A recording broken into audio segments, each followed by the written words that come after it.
Welcome to the Contingency Plan Podcast. My name is Jedi Master David, and with me as always is Darth Austin. Hello, everyone. Well, folks, hopefully all of you have had a very Merry Christmas or a Happy Holidays, depending on what you celebrate. We are recording this post-holiday season. Well, post-holiday as in like the day or so after, 2 days after. But we wanted to kind of do a little bit of a Christmas episode here. Nothing too fancy. But, quite frankly, one of the most important cinematic I can't even get it out. Movies. Masterpiece. Masterpiece is what you meant to say, right? I couldn't even get it out. Yeah, there was some little movie put on Disney Plus. Star Wars Lego Holiday Special. And I figured we'd talk a little bit about that. And then also the first episode of the Mandalorian Gallery. Little behind the scenes stuff there. So, yeah, got a few things to talk about today. Yeah. So, first off, how was your week? Or I should say, how was your Christmas week? Yeah, I mean, it was busy. We got a fair amount of snow here in Ohio. Kind of messed up our plans with the family a little bit, but right. Finally got together at some point. Yeah. Kind of individually did a little bit of running here and there, but Christmas Eve it definitely snowed quite a bit, made the roads pretty bad, and apparently the state of Ohio said, well, you guys are all under curfew anyway, so you shouldn't be traveling nowhere, just staying at home. So, we're not going to clean the roads, you shouldn't be using them. Well, I mean, it was strange. There really wasn't much in the way of clearing roads this year, and obviously I'm sure that can be attributed to folks being off, safe, all that good stuff. So I get it, but clear roads I think are pretty important to public safety. So, yeah, regardless, I mean, if just for emergency services alone, they should be clear. But yeah, so I found that a little bit odd. We got a level 2. Yeah. Well, yeah, around your area was particularly bad even after the snow had kind of dissipated. But like up here, normally we're all pretty good because our county normally does a lot to make sure that roads are cleared, and they really didn't much up here either. It's gotten a little warmer, so things finally are starting to melt off. Hopefully, it doesn't freeze again overnight. more of a melt off than anything. But busy going around, trying to safely see people, I guess. But it was Christmas. It's a little different, but it was Christmas. I learned about something, and I didn't know this was a thing. And when somebody, how like when you don't know something and somebody else knows it, and they kind of look at you funny, like, how didn't you know that? But at the same time, you're looking at them funny, like they're doing something odd, Yeah. I'm actually going to try and look it up here just to make sure I have the terminology correctly, because I'm pretty sure. I don't know. Anyway, it was a challenge. Okay. So Wham has a Christmas song. Mm-hmm. And I guess the challenge was to not hear Wham before Christmas Day, I guess. Because I was talking to some other friends, and they were like, yeah, man, I mean, I've already lost that. I don't remember. I feel like they said like Wham Apocalypse, or I don't know, whatever. It's something. I don't remember. And I was like, what is that? It's like, what do you mean? Well, you don't know what it is? And it's like, no, I don't know what it is. I don't really actively listen to Christmas music, though, in general.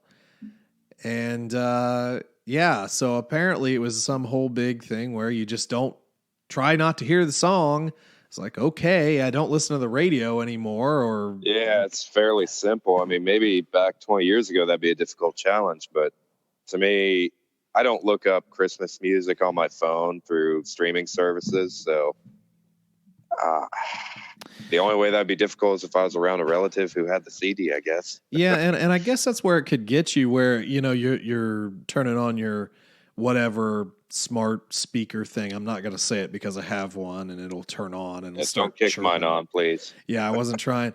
I was actually listening to something else on TV, and it happened. And really, that doesn't normally happen. But anyway, so I guess that's where you could get in trouble, like play a playlist of music, whatever, Christmas music. But honestly, I don't really listen to Christmas music. I've never been much of a Christmas music person. Yeah, neither have I. Usually our family tradition growing up was to listen to a few different CDs. But There were 3. other than, yeah. But yes, 3 CDs for 20 years. It was glorious. But yeah, it was the Air Supply Christmas, the Oak Ridge Boys Christmas, and then one other generic one. Well, yeah, there was Elvis, and then there's one other generic one. Yeah. But other than that, I mean, I got my fill from that. I avoided Christmas music otherwise, except for like what I ran into when shopping. So. Mm-hmm.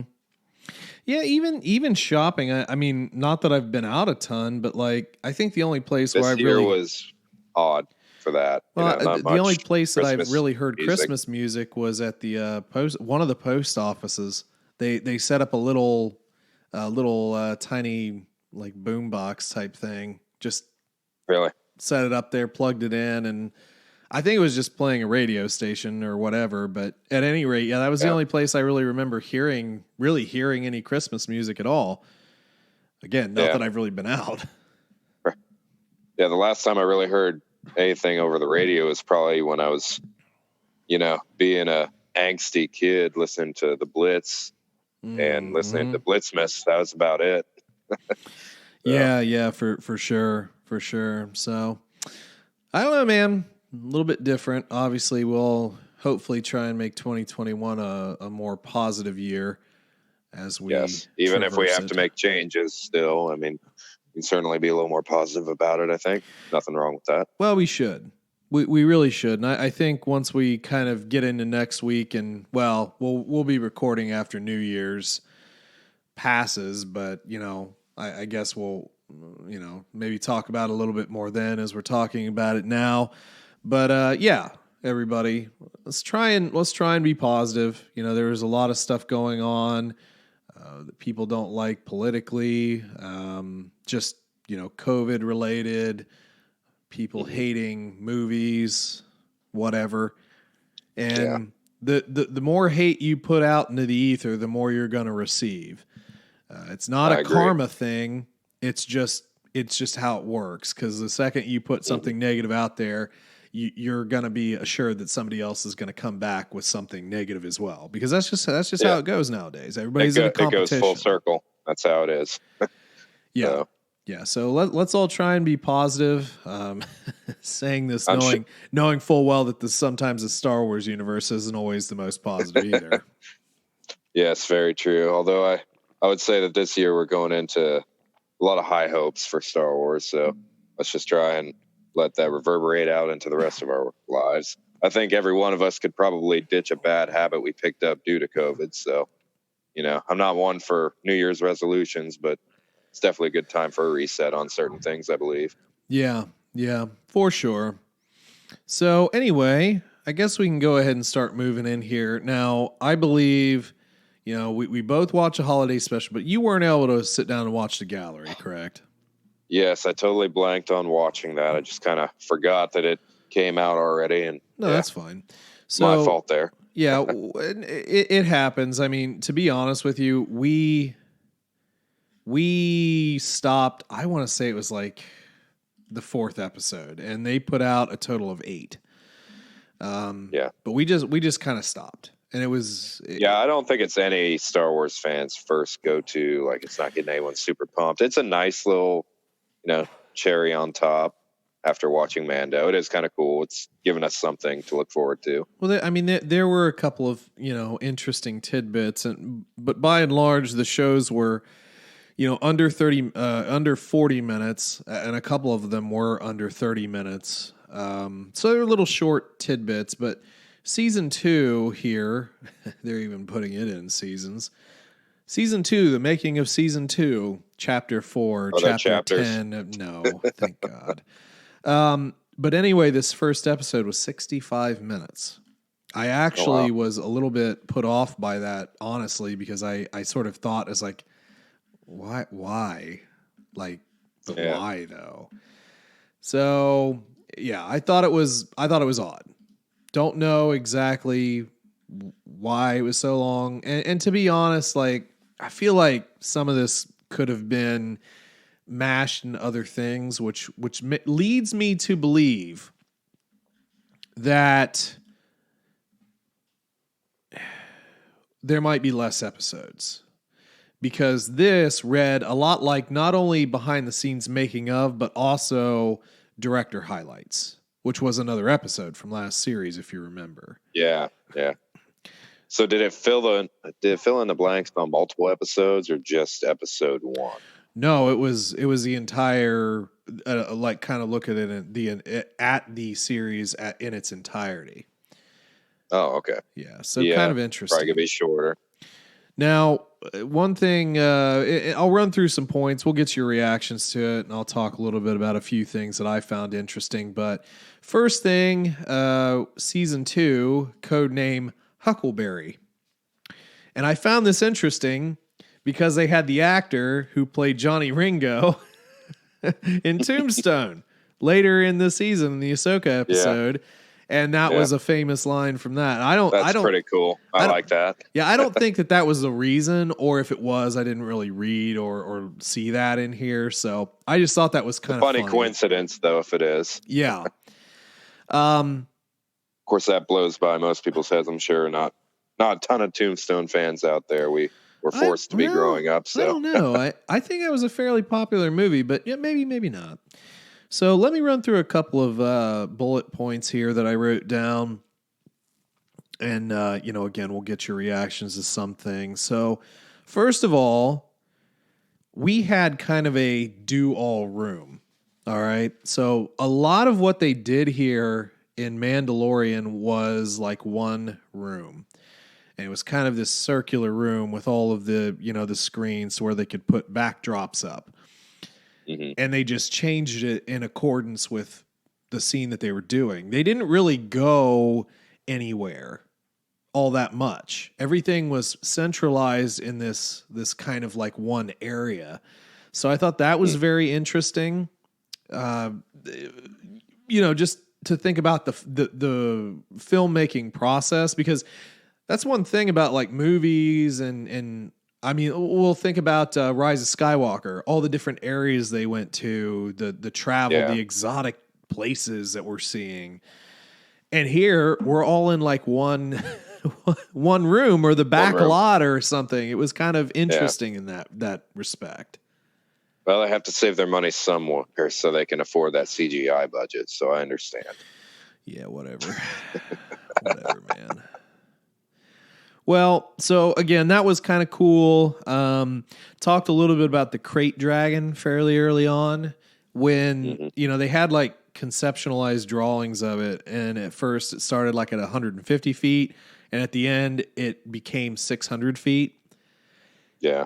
Apparently Jon Favreau looks in here. He's like, that thing's not big enough. And he just continued to make it bigger and bigger and bigger.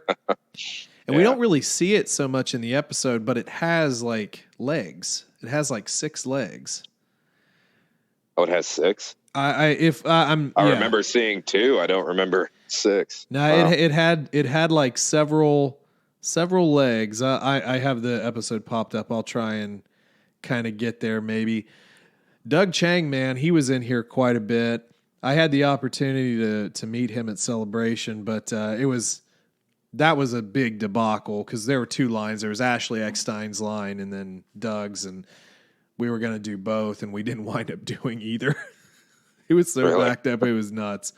Yeah, of course, I'm not going to necessarily find it. But anyway, it had several legs, and the whole thing was it was like we didn't really see legs.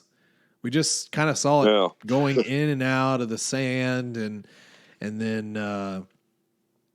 it was dead. Yeah, in spectacular fashion. Yeah. But so, yeah, some of the just some of the concept behind that was really cool. And obviously, I mean, the big thing is we really only saw a skeleton of it in the original series. Okay, it had more than 6. It had like 10. Had 10 little Just legs. gets more odd. More and more, man. They must have been closer towards the tail, is all I can figure. Yeah, that was a big head, big neck. A couple other things I wrote down here. So I wrote this down because I remember when you were a kid, you used to do, I think it was off of a video game, but I can't remember. But I remember you used to do like graffiti like drawings. I think it was from a game, wasn't it? It was from a video game, yeah. Yeah. Mark Echoes getting up. Okay. So in some of our, there was one particular panel, the graffiti artist's name was David Cho, and they actually put him in the show as like a, a random alien. And they talked about the layering process because they wanted to make this particular panel like it was like years. So he started with like very simple drawings or, tags or whatever you want to call them. I'm not that hip. I didn't really like graffiti at all. So this was in, was this season? Was this, I don't remember what episode this might've been episode 2, but basically where they had the fight in the ring. Fighting pit. Yeah. That was actually episode 1, I believe. Okay. Yeah. Sometimes it is, I have to go back and rewatch all this. And that was a focal point. Actually, we talked about that quite a bit during the episode because we thought maybe we would see Sabine. Yeah, Sabine. Because of that. Yeah. So that was the whole thing. He did this whole layer drawings, and apparently, like even, I guess Jon Favreau's like kid also came here and tagged something on there, and John tagged something on there, and Dave Filoni put something. So like everybody, Carl Weathers, they all kind of put their own little piece on this wall. So, I think that's something really neat. To bring the years, in quotations, years of layers in here. It was actually very neat. And then also to put the artist in the show. Yeah. Just as, kind of like an extra. Mando's very good about doing that, and I do appreciate that personally. I know some of it gets kind of cringy with Old Wolf, but it's all very entertaining. No doubt. Here's another thing that I didn't know. So you remember our gangster that Mando meets and tries to double cross him? He leaves them to the dogs or cats or whatever they are. Yeah, yeah. I'm going to mispronounce this guy's name, so I'll try and say it. I didn't really pre-look it up. John Leguizamo. You remember him? He played Luigi in the Mario movie. Him. Listen. I know I should probably have a better reference for him, but that's what I remember most specifically. But yeah, he was the voice of that guy. I don't think that they put him under prosthesis, or at least they didn't show it here. But I didn't know that. I thought that was kind of neat, and they had him doing the voice and everything. So that was kind of a cool little tidbit. Nice upgrade for him. Way better role. That's cool. Yeah, I mean he's done quite a bit acting wise, but it does kind of seem like he gets, at least lately. I don't know if he's been in anything super big. He might have been under the prosthesis. I really don't know. I just saw the voice saying. Sorry, I don't pay that much attention. I could probably also look it up, but I'm not going to. So anyway, that'd be too difficult. Too difficult. Couple of other takeaways. They really seem to make a point of showing Pedro under the helmet, like in the armor in this season. Now, obviously, they're the stunt doubles, and we have two stunt doubles, and they did a lot in season 1, like most of it. But it really seemed like, and I'll tell you, here's another bit of rumor we'll talk about too. There was a little bit of rumor that, Pedro might not be back for season 3, which is bull. He will be. Yeah. But I read the same thing, and that was actually just confirmed. Like, okay, this is garbage. It's not happening. Yeah. So, but the thing is apparently the credence to that story is that he wasn't all that happy that he wasn't in the armor. You know what I mean? So I kind of thought that was interesting, but they really did make it a point to show him in the full armor, under the helmet, and all that good stuff throughout a lot of this behind the scenes. So I thought that was kind of interesting. Yeah. But that's sort of what I want to see, honestly. I mean, do you think we would see him with no armor at all, season 3? You think we'd get to that point? No, I don't think so. I think we might at some point, but it's going to take him a while to get used to that. Yeah, maybe. I kind of doubt it, but maybe. Oh, and then a few people. It does open up the possibility for a little romance to be rekindled at the one village, though. So. Yeah, I mean, that would be interesting. I don't know if they'll ever really get back there, but could be. And there have been a few people that have said that too. She'd be a nice Mandalorian. She obviously has quite a bit of training, you know. Well, she won't be a Mandalorian because I want a very old foundling. Too old to be a foundling. She is too old to commence the training. I don't know. So I thought that, again, I thought that the highlight on that was very interesting. And here's another thing. Some of these crew have a jacket that just says Mando Squad on it. I kind of want a Mando Squad jacket. Where is this merch? Where's the merch? That's probably along with all the other merch, just waiting for season 4 to be developed. Well, and yeah. I mean, they've been a little quicker on the trigger this season, it seems like. Yeah. But they got it out for Christmas finally. It baffled me. It really did baffle me that the Baby Yoda merch wasn't out when it was supposed to. Like as driven as Disney is for those little toys and stuff, that they didn't do that, it still baffles me. I mean, this is kind of like as bad as the delay after A New Hope, truthfully, for merchandise. It's like, what are you thinking? Well, I mean, I can give a little bit for New Hope because it was such a gamble. Well, they didn't know what it was going to be. Yeah. But this, it seems a lot more unforgivable to me.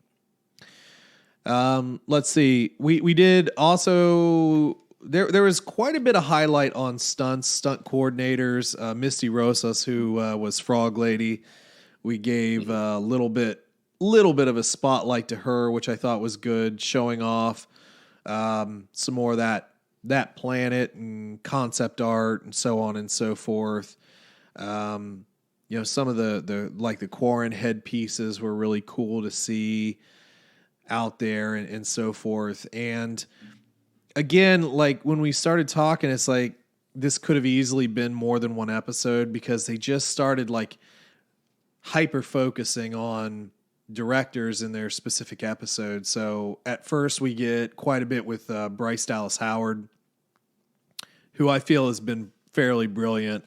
And she directed our Frog Lady episode / Mandalorian episode, Bo-Katan. And, I have never heard her talk.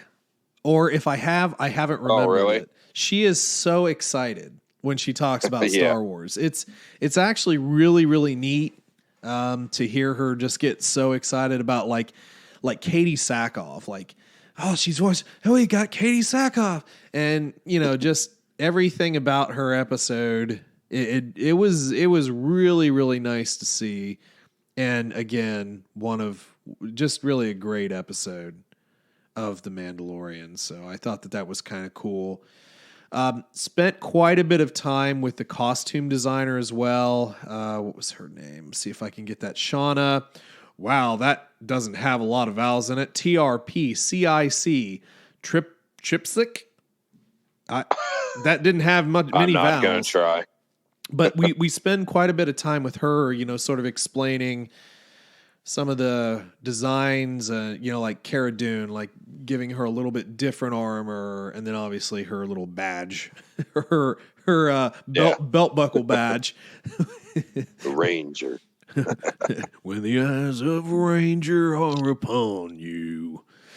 That's in Texas. I'm a Texas. I mean, I mean, New Republic Ranger. Well, hey, I mean, maybe next season she can do like a spinning heel kick and, the Walker Texas. Bring in the original Walker Texas Ranger. Just have him come in. That'd be great.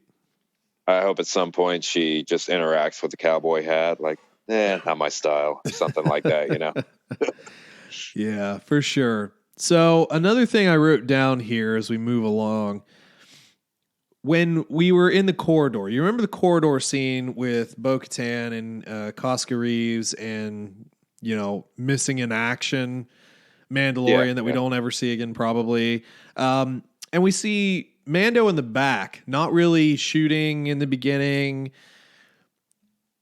They flashed a little tidbit here with Jon Favreau, who everybody is saying he is like 100% more involved this season. Like he's on the set. He's there every day. He's giving suggestions. So one of the things they captured here when they had filmed this scene the first time through, because obviously you're going to refilm and all that good stuff, he specifically says Mando shouldn't be shooting at this point. Like, make him seem like he's not a part of this team yet. He has to kind of fall back.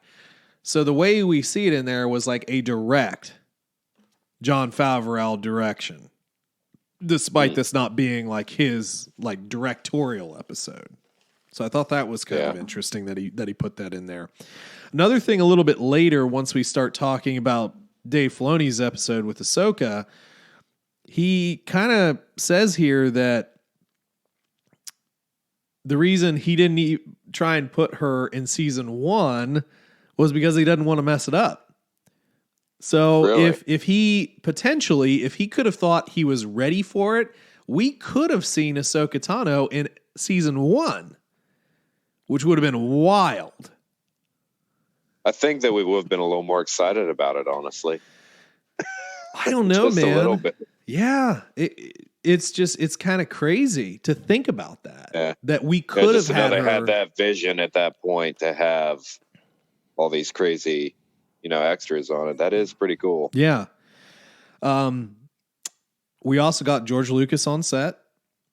That was pretty cool. He interacted a bit with Rosario Dawson in there, which I thought was really cool. I saw some pictures of that. Yeah. Mm-hmm. Yeah. That was where he held the baby Yoda doll. He got to do that. Yeah.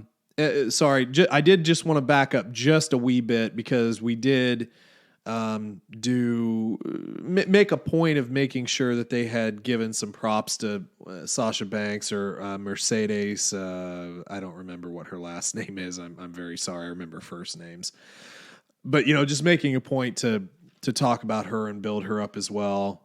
Everybody seemed really impressed with the way she brought energy in here, and that's why they wanted to bring her back later as well. So I thought that was really good. And I liked her character. I thought it was good to bring her back personally.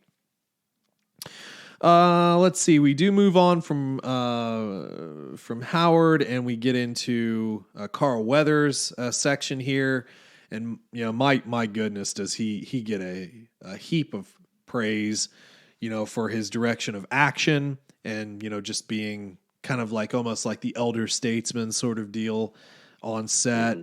We already know that wow, I'm forgetting real names. Cara Dune, her actual name is... Oh my goodness. Put me on the spot here. Wow. Yeah, that deserves a Google. That's I'm quite embarrassing. I am so annoyed that her name is live on the podcast. Gina Carano. Wow. My God, I can't believe I forgot. How do we forget that? Well, I was just thinking Cara Dune, but she has always been very complimentary of Carl and being like, this is somebody who has pushed her to be a better actor. So, giving him a ton of props, I think was very, very well warranted. Again, a really solid episode. Everybody did solid episodes across the board. Now, listen, man, I have to point one other thing out here. You know a little bit about this because I know you've looked at it, and if you haven't, I would be highly disappointed. You know how many lightsaber makers there are out there, right? I mean, you've Ridiculous. looked at them, right? And there are some sabers that are sweet, like spot on, great sounds, great lights, right? There was such a bunch of talk in this series about making sabers, and they made it sound like it was so hard. I was like, but like, wait a minute. They talked about what sabers would have been difficult. Well, they talked about Ahsoka's sabers and Wouldn't the have dark been saber. difficult. But they seem these all have a background. I mean, it's not like you're trying to create your own design of lightsaber. You know exactly what to do, how to make it, you know, what it needs to look like. And it's all just, you know, high quality polymer, plastic. I mean, it's not like it's aluminum most of the time. Some of them, yeah. But you know, I was a little taken aback by that. But they were like, when they were talking about Ahsoka's sabers, they were saying, you know, they kept getting bigger and bigger, and then Filoni's like, no, they can't be that big. It's like, but you could literally go to like any of these saber. I mean, not any of them. Some of them are a little meh, but maybe you have to beef up the sounds, or maybe you need a better battery for the light or something. Because I mean, like her sabers are bright; they're bright white. Yeah. Oh yeah. But I'm just saying that like an opportunity of a lifetime for one of these makers to make something that they already make, and they just make it higher quality. I feel like they could do that. But of course, I mean, there's ILM and they're going to use internals, but I just thought that was so strange, you know? Yeah, I don't get that. But they mentioned it for Ahsoka's and for the Darksaber too. That didn't make a ton of sense to me. At least they weren't willing to go that far with Luke's. I mean, if you can't make a Luke lightsaber, then what are you doing? You know? Yeah, I guess. I guess. Couple of other things for Filoni's episode. Did talk quite a bit about the choreography here, and the stuntmen seemed to be really impressed with Rosario Dawson and like her intensity and getting into the role, and you know, really taking the combat unto herself. Now, one thing that I did find interesting here was the way she held the sabers. So you know they're curved, right? The way I always think about it is the curve is coming out, like away from the body. If you're holding them to your face, the curve would go away. She's actually holding them to the curve that goes into the body. Mm-hmm. I didn't notice that in the show, but every scene, the curve was always coming into the body as opposed to out. Huh, that's odd. Because you notice it in Clone Wars when she holds it the normal way, but yeah. I don't want to say normal way, because like I could see how either way, just depending on comfort, but for some reason I never caught that in the show, and I just found it kind of like, it's like, wait a minute, did she hold those the entire time that way? Apparently, I don't know. I'll have to go back and watch the episode again. Were you as excited as I was that they actually did the scene where they're connected and she pulls them apart? That was really cool. Yeah, I was so happy they did that. And I was kind of disappointed they didn't do it every single time, so that got me pretty excited when they finally did it. Yeah, it was pretty neat. Did they go over the battle with the magistrate? I was kind of hoping they'd go over the choreography and everything with that. You know what? They really didn't. And I have to say that was a little bit disappointing to me. They did some flashes, but they didn't necessarily talk about it. I thought that was a bit of a missed opportunity, not to go over her background and how they kind of brought that about. So, but no, that was a little disappointing to me, though. A little disappointing. All right, let me go ahead and we'll walk a little bit further past Filoni's episode, and then let's go to Robert Rodriguez. Apparently, Robert just sat around and played guitar the entire time. Every single scene they shoot here, he seems to have like a guitar in his hand. Like, what are you doing, man? I mean, like, what's up with this? And which episodes were his again? Remind me. The Boba Fett episode, like when he comes in and gets his armor. Okay. Yeah. So that was his, and he talked really passionately about how Boba Fett was his favorite character, and an interesting kind of behind the scenes thing here. It's all behind the scenes. I don't know why I had to say that again. But behind the scenes. He pitched Morrison's sort of like fight scene. He recorded his 2 kids fighting in his backyard. He recorded it on his phone. And it was hilarious. I wish you would have seen this, but like when he's like doing the firing, he just held up little stormtrooper action figures and then like threw them down. And apparently when he showed Dave Filoni and Jon Favreau this, they just like, were those like action figures?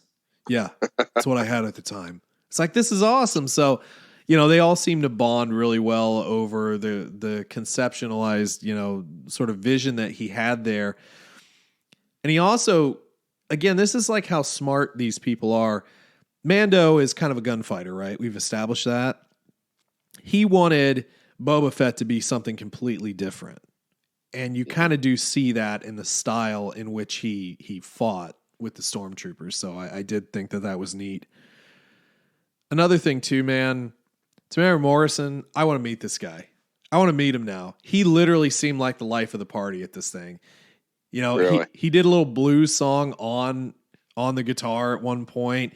They showed a little snippet of his haka dance, you know, that he incorporated in some of the combat. And just, yeah, he seemed like one of the coolest dudes on the set. It was pretty cool. He was very playful. Which is odd because you would think just by how he acts, he would be pretty stiff and, you know, dry humor. Complete opposite of that. It was actually really, really neat. And that, again, this is some of the cool parts of this. I really do think you need to go back and watch some of it, at least just to, you know, get some of the humor of it. But he seemed I'll definitely go back and probably watch this tonight. Honestly, it sounds like, I don't know, just based on what you're saying compared to the first season, they're getting more into the actors and the personalities of all these people more, and right, paying attention to the things that you really care about for these behind the scenes more. Yep. Now, I think we have to give some props here and a bit of a retraction because we dogged this guy a lot during the last season. And I, you know, pronunciations, you know, they're not my strong suit, but Rick. I already know who you're talking. I'm just going to call him Rick. I almost asked about him. You know, my dad took me to see Star Wars once. Yeah. So we kind of were a little, I don't want to like act like we were really negative, but you know, his story was kind of lame. He felt like there wasn't any real energy, but when you really look at the episodes that he put together, and in this season he directed the Mayfeld episode. Oh, really? Yeah. And so we didn't make mention of this when we were doing the recaps and everything. We probably should have, but this guy, I think he really gets it, but I think he's just so even keeled and calm. Sometimes that just doesn't feel like it gets out enough. Translate to being kind of boring when he really is. Yeah.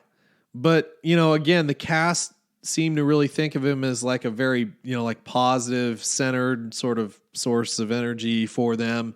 But again, when you think about that, I don't remember. I didn't go back and look at which episode it was that he did last season. Maybe I can find that real quick. I'm not sure. Just depends on how quickly I can find it. But I was just super impressed by that. I don't know. Let's see. So he did. He did Chapter 2, The Child. He did Chapter 6, The Prisoner, and then The Believer. So he's actually done 3 episodes of The Mandalorian, and he along with directing, he also was a writer on The Prisoner as well, which was the prison ship again with Bill Burr.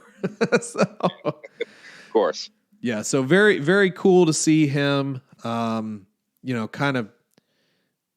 He gave a little bit more personality in this particular one. I don't know if he was just caught off guard by the last one, but I just thought he seemed really flat. wasn't ready for the question, maybe. Yeah, maybe. But he directed a heck of an episode. That was a really, really good one. So we got to give him props. You know, he seemed a little boring beforehand, but we get it now. I get it. You'll get it later, maybe. Yeah. Let's see. So I guess the last thing, did I have much else written down here? Well, two things. One, I'll start with one thing. So Giancarlo here. When they were talking about the fight between Gideon and Mando, so he did his own stunts. He did the fight. Yeah. Apparently he kept breaking darksabers because he was Really? so intense on this. Like, he went at it like a literal fight. And I gotta give people props for that, because you want these fights to look real. You want them to like, and that's the gift of an actor, is making the stakes seem high. And from everything that they're saying here, he did that. He was able to capture that, and I think so too from the actual show. But the stuntmen, again, they're giving him props. They're really building him up. It's like, yeah, man. I mean, he just brought an energy to that scene that maybe somebody else couldn't do. Maybe another stunt double couldn't do. So I thought that was actually really neat to kind of learn that he really went at it hard. So I thought that was cool. Yeah. One last thing I had written down. Dave Filoni and Jon Favreau really seem like they're buddies. Kind of caught that from the first season of this. Yeah. Yeah. But I think that that's important. It's very important, because if these two can continue to work together, I really foresee us having some really, really cool Star Wars stuff as we continue to build into the future. I think that one of the reasons why it worked so well with like Dave and George Lucas is that they had mutual respect, but they kind of knew each other well enough to let each other do the things. It's like, Dave knew George Lucas so well, and now you kind of have a different relationship building between Dave, who is kind of now the master, and John. I know he's like sort of the big dog, but really he's more the apprentice, because Dave is the knowledge here. He has it directly from the source, but it really, I would like to see the relationship, because if the relationship is strong, the hope is that we can continue to get a lot of really good content out of the two of them. Mm-hmm. Yeah, and I mean, they've breathed so much life into Star Wars. I don't see how they could make anything terrible, honestly. I mean, it's only going to get better as they learn more about each other and get more used to each other's directing style. And I think we're just going to see a fountain of amazing content pour out of them. Yeah, I hope so. So, I think that's it for our gallery episode. Obviously, you have to take a look at that on your own. And then, I don't know, we might recap more. We barely got through like 4 episodes, I think, last year. So we'll see if we can put maybe more throw in that in with the Mando season 2 overall review. I might throw a little bit in there. Yeah. So we'll continue on that, but let's go ahead and get into our main attraction. I don't know. I feel like we just talked about our attraction. Well, the holiday special, man. We don't really have to go in super in depth, but I think there are a couple themes that I know I want to talk about, and I'm sure you do as well. So, yeah. Lego holiday special. I guess the thing is, like, if you know it, you know the story of this, how it goes. But what were some key points that actually entertained you or actually intrigued you? Because I think that's all we really need to get into. Well, I mean, let's do a real quick. I think that this movie it would be a fine thing to sit down with your kid and watch. And that's what I ultimately did. That was at least my excuse for watching it in front of other people. Yeah. So, I mean, from that standpoint, I think it's a nice little story. I think that there is appropriate levels of humor for younger people and enough for adults to kind of chuckle at stuff. We tell kind of a very basic story, a little bit.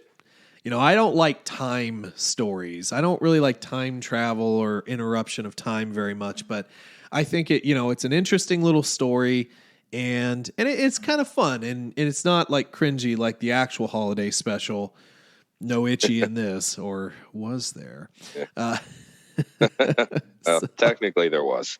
So anyway, as far as like a nice little, 40-50 minute, how long was it? 46 About minute. 48, 46.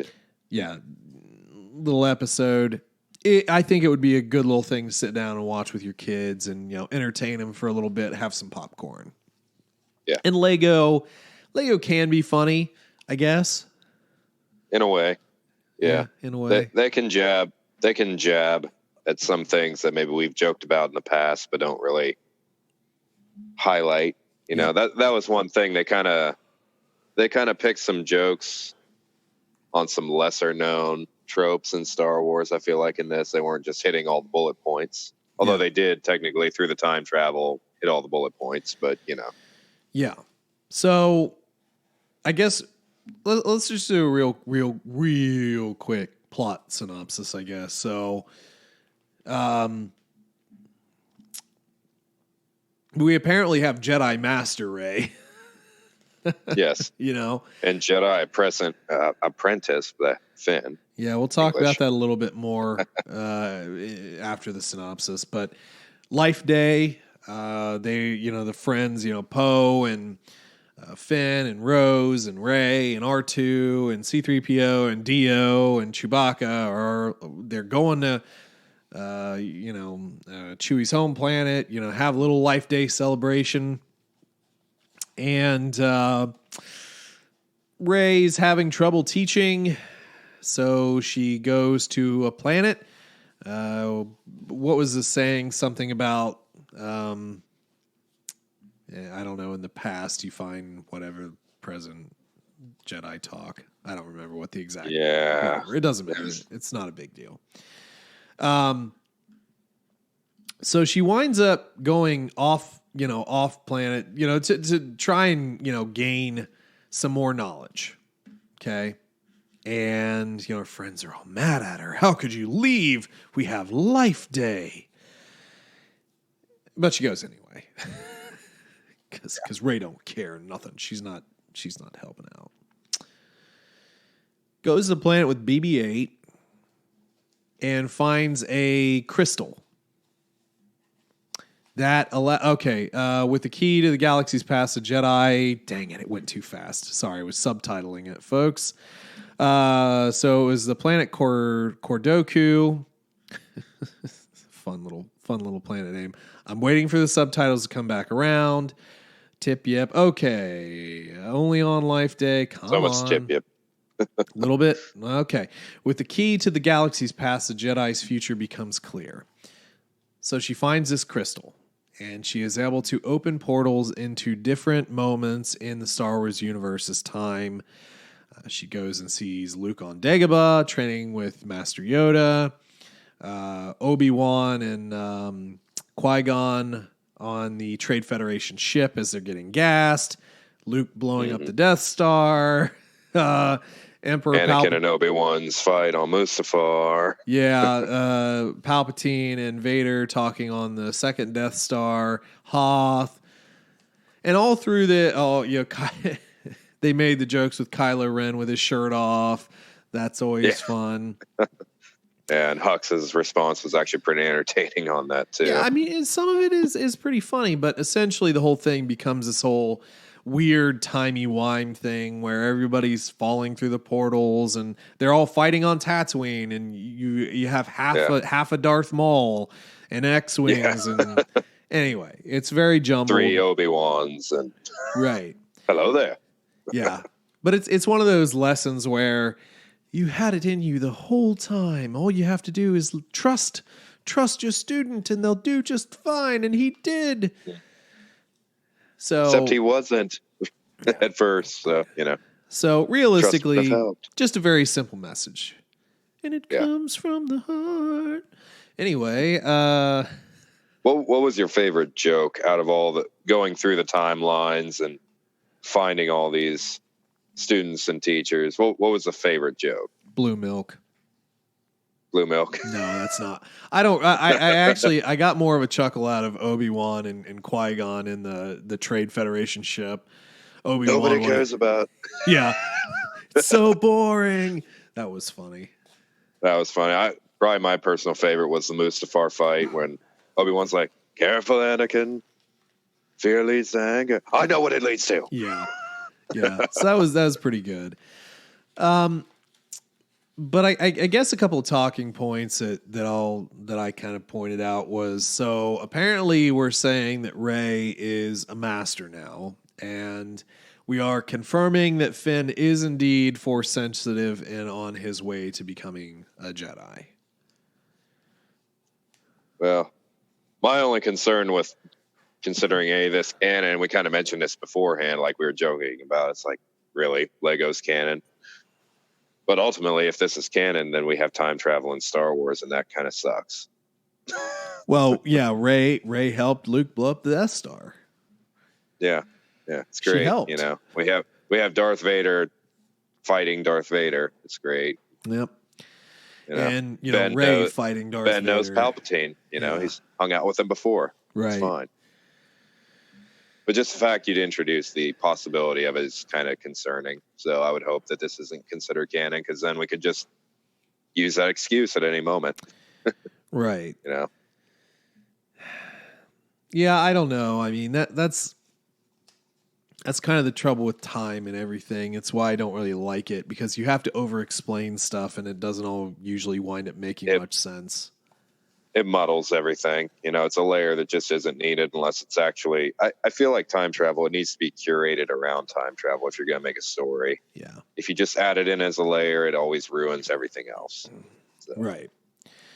But, at the end of the day, I think the only thing that I point to is Finn, because that was something that was kind of hotly contested. Is like, is Finn Force sensitive? And we didn't really know that. I mean, he wielded a lightsaber, but that's not necessarily, it might be uncommon, but it could happen, I guess. Yeah. It could happen. It did in film. But, that he would be on the path as a Jedi and that Rey is teaching him, I don't know. Yeah, and we obviously don't know how far down the timeline this is. I mean, technically it could be, 10 years in the future. And at that point, she'd probably be a master. That's fine. And, I'm fine with that. But I mean, both of her, I doubt it's that far. Both of her masters are dead. She's like literally the last Jedi at this point. She just gets to crown herself a master, Master Rey. Yeah. Or maybe that's just an odd thing that Finn said, and we're really just looking into this too much, It's hard to say.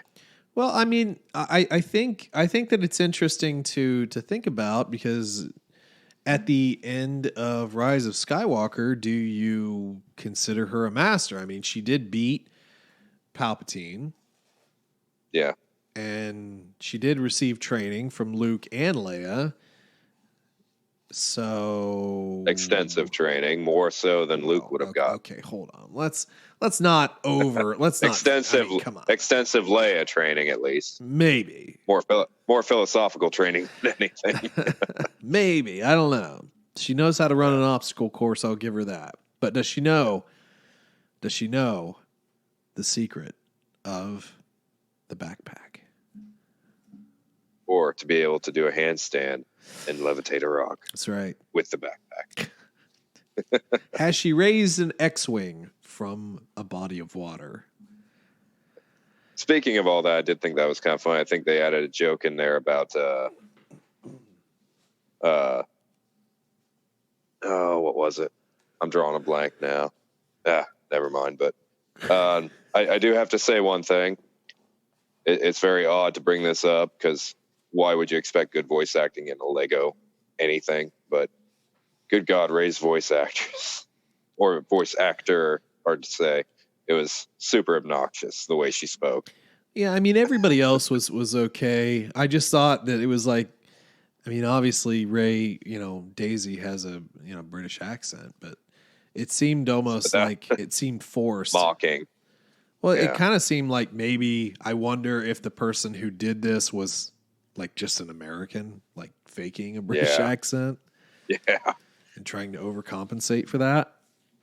Yeah. But yeah, I noticed that too. Yeah. It's super cringy. So, it's like entertaining for 3 seconds. Like, oh, I hope she doesn't have a lot of lines.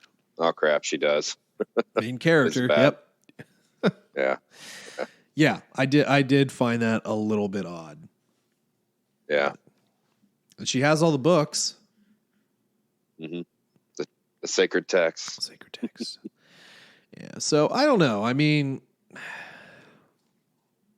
it was a fun little episode, and you get a lot of like Easter eggs from all of the various points of Star Wars. Everything converging in a comedic fashion. So no, I mean it was fine. It's just it's Lego. It's Lego. It's hard to take Lego seriously, and that's coming from someone who will probably buy the Lego Skywalker saga when it comes out. Oh, but I know you will. I know you will. Not for me though. Obviously, not for me. Okay. I'm definitely not saving those Nintendo eShop cards I got for Christmas. Yeah, sure. Sure. Well, any other things we need to talk about from the Lego movie? It was a nice little distraction, I guess. Yes, when we don't really get a whole lot of Christmas related stuff in Star Wars, it was nice to have something Star Wars related for the holiday season. Definitely. Well, it was actually kind of interesting because like one of the days, I think it was like Christmas Eve, I actually went searching for Christmas movies. Not that I have cable, but I can find things, and like nothing was anywhere. I just wanted to watch a Christmas movie.